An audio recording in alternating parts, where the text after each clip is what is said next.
বন্ধুরা, আজকে আমি বানাবো ফুলকপির ধোকা। তো তার জন্য ফুলকপিগুলোকে আমি গ্রেটারে গ্রেট করে নিয়েছি। আর এর মধ্যে দিলাম আমি দুটো সেদ্ধ করা আলু, দিলাম স্বাদ মতো নুন, আর কিছু ধনেপাতা কুচি, আর দেব লঙ্কা কুচি, আর দেব গ্রেট করা আদা। আদাটা বেটে দিলেও হয়, আমি গ্রেট করে দিয়েছি। আর দেব এখানে ভাজা মশলা, এর মধ্যে জিরে ধনে আর শুকনো লঙ্কা দিয়ে ভেজে গুঁড়ো করে দিয়েছি। আর দিলাম এখানে গোলমরিচ গুঁড়ো। এবার এই সব কিছুকে আমি হাত দিয়ে ভালো করে একটু চটকে নেব। প্রয়োজন মতন একটু বেসন দেব, দিয়ে এটাকে ভালো করে মেখে নেব। এবার এই মিশ্রণটাকে কড়াইয়ের মধ্যে দিয়ে একটু টেনে নেব। একটু আঠা আঠা মতন হবে, তখন আমি নামিয়ে নেব। নিয়ে একটা থালার মধ্যে তেল লাগিয়ে এটাকে পাতিয়ে একটু ঠান্ডা করে নেব।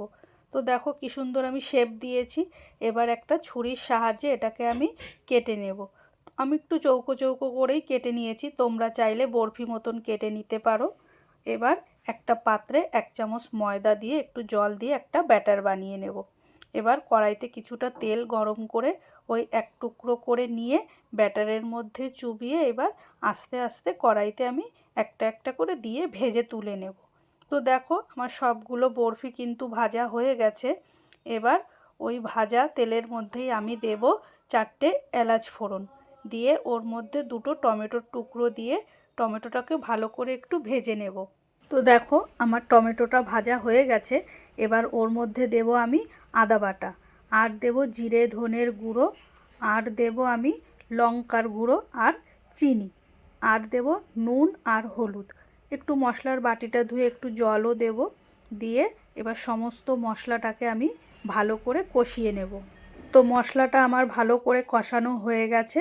এবার এর মধ্যে দেব আমি অল্প জল, বেশি জল দেবো না, কেননা এটা অল্প জল দিয়ে একটু ঝোলটা গামাখা গামাখা রাখবো।